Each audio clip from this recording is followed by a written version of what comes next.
안녕하세요. 일근청 매뉴얼입니다.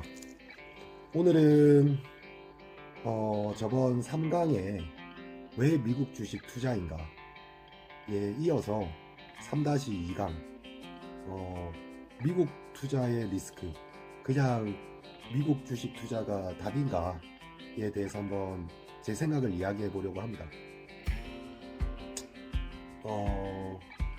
우리가 하려는 것은 장기적인 관점에서 장기적인 투자입니다. 앞으로 1년, 2년이 아니라 앞으로 최소 10년 이상의 투자 전략이죠. 그렇다면 그 안에서 수많은 주가의 오르내림이 있을 것이고 여러 난관이 있을 겁니다.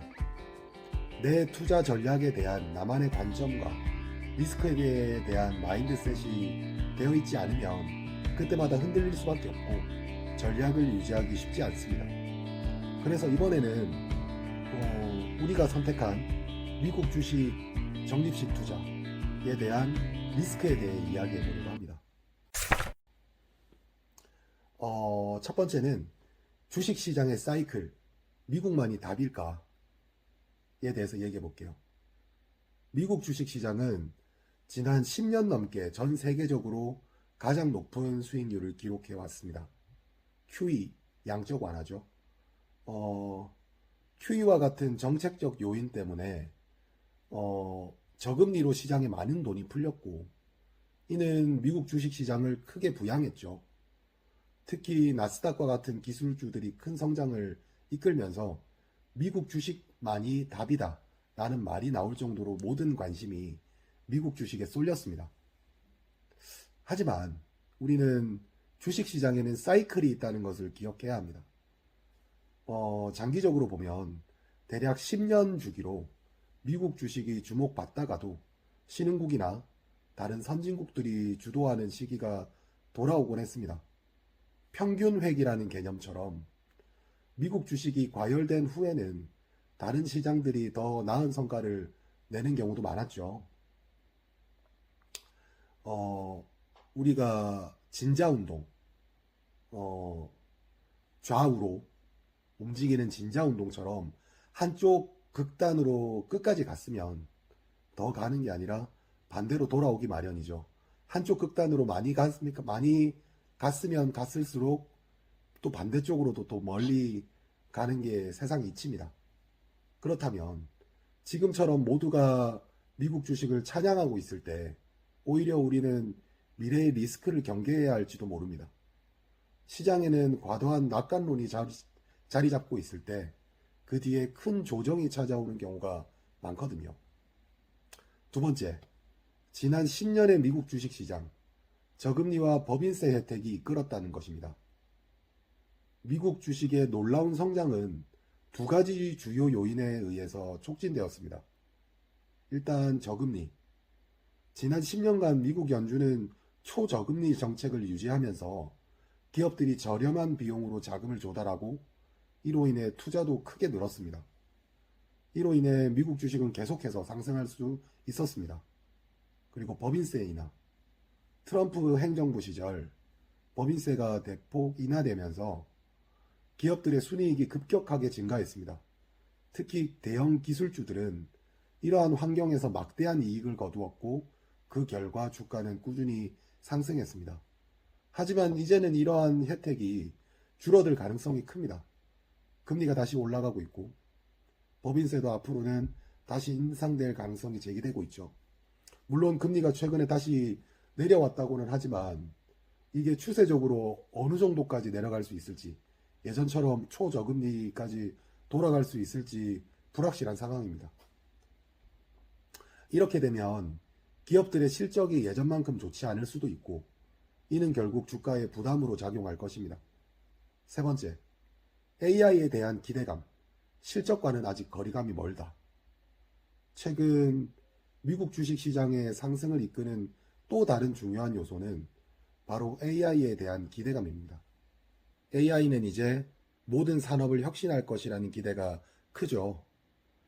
특히 AI와 관련된 기술주들이 주목받고 주가가 크게 상승하고 있습니다. 하지만 여기서 한 가지 짚고 넘어가야 할 것은 아직 AI가 실적으로 연결되고 있지 않다는 점입니다. 많은 기업들이 AI에 대한 막대한 투자를 하고 있지만 그 투자가 실질적인 수익으로 이어지기까지는 시간이 더 필요할 수 있습니다. AI가 정말로 세상의 효율성과 생산성을 높여줄 수 있을지, 그리고 이 기술들이 기업들이 실적에 얼마나 긍정적인 영향을 미칠지에 대해 좀 더 깊이 고민해야 할 시점입니다. 지금은 투자자들의 기대감만으로 주가가 상승하고 있지만 기대가 실망으로 바뀔 가능성도 무시할 수 없습니다. 자, 그럼 네 번째, S&P 500의 집중도. 소수 종목에 집중된 리스크입니다. S&P 500 지수 내에서도 몇몇 상위 종목에 집중된 비중이 상당히 큽니다. 애플, 마이크로소프트, 테슬라, 엔비디아 같은 상위 몇몇 종목들에게만 집중된 비중이 심해져 가고 있고요. 전체 지수를 이 몇몇 기업들이 이끌고 있는 상황입니다. 이는 투자자들이 더 안정적으로 느끼는 종목에 돈이 몰리는 현상에서 비롯된 것인데, 과연 이런 상황이 오래 지속될 수 있을까요? 이런 집중된 상황은 매우 위험할 수 있습니다. 소수의 기업에 의존하는 시장은 변동성이 클 수밖에 없고, 이들 기업이 기대에 미치지 못할 경우 시장 전체에 큰 충격을 줄 수 있습니다. 다섯 번째, 미국 주식의 비관적인 전망. 최근에 골드만삭스에서 경고를 냈죠. 세계적인 투자은행 골드만삭스에서 최근 리포트를 통해서 미국 주식 시장이 앞으로 좀 힘들 수 있다라고 얘기를 했었는데요. 특히 미국 주식의 밸류에이션 부담이 커지고 있고 금리가 오르면서 기업들의 이익 성장이 둔화될 가능성이 크다고 얘기했습니다. 골드만삭스는 특히 향후 몇 년간 미국 주식이 다른 국가들보다 언더퍼폼할 수 있고, 이런 언더퍼폼은 조금 더 장기화될 수 있다고 얘기를 했습니다. 자, 그럼 결론. 앞으로 우리의 투자 전략은 어떻게 해야 될까요? 여러 가지 방법이 있겠죠. 원론적으로 얘기하면 포트폴리오를 분산하는데 미국 주식만이 아니라 신흥국이나 다른 유럽 주식 같은 다른 시장에도 관심을 가지고 AI에 집중된 게 아니라 다른 여러 섹터에 분산해서 투자하는 방법 등이 원론적인 의미에서 얘기할 수 있는 투자 전략이겠죠. 하지만 아까 말씀 처음에도 드렸지만 우리는 향후 1년, 2년 혹은 3년, 5년이 아니라 10년, 짧게는 10년, 길게는 30년을 앞으로 투자해 나갈 겁니다. 그리고 그 동안 우리의 투자 전략은 지금 많은 돈을 한 번에 거치해서 투자를 계속 이어가는 게 아니라 조금씩 매월 적립하듯이, 저축하듯이 매월 적립식으로 투자해 나갈 거예요. 그런다고 했을 때 처음 말씀드린 사이클 관점에서 봐도 10년마다 미국과 미국 외 시장의 주가 수익률이 변동한다면 앞으로 10년 동안은 수익률이 좋지 않겠지만 그 10년 후에는 또 미국 주식이 아웃퍼폼 할 수 있는, 상대적으로 수익률이 더 좋을 수 있는 시기가 오지 않을까요? 그런데 그 사이에 우리가 더 좋은 시장을 찾아서 계속 내 포트폴리오를 조정해 나가면서 수익률을 극대화할 수 있는 사람이면 이 영상을 보지 않겠죠. 우리가 할 수 있는 투자는 장기적으로 우상향할 수 있는, 내가 믿음을 가질 수 있는 자산을 매월 적립식으로 모아가는 것이고, 비록 앞으로 정말 지금의 걱정이나 골드만삭스의 비관적인 전망처럼 10년 동안 어렵다면, 그동안 10년 동안 계속 적립식 투자를 해간다면 많은 돈이 생기겠죠. 그때부터 상승한다면 더 좋지 않을까요? 지금 당장 몇 년 동안 상승해서 수익률이 좋으면 기분은 좋겠지만 나중에 많은 돈이 모였을 때 주가가 안 좋은 것보다 오히려 지금 투자금이 적을 때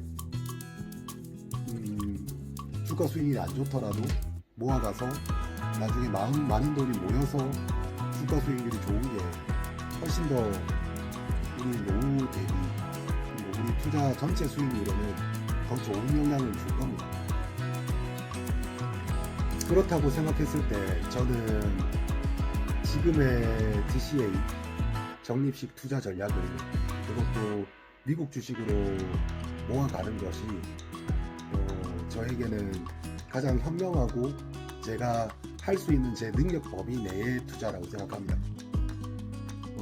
그동안 수익률이 안 좋아지면 정말 미국 주식의 수익률이 안 좋아지면 저는 아마 웃으면서 조용히 모을 거예요. 언젠가는 좋아질 거니까요. 그죠? 오늘 영상도 여기서 마치도록 하겠습니다. 다음번에 더 좋은 컨텐츠로 또 찾아뵐게요. 안녕히 계세요.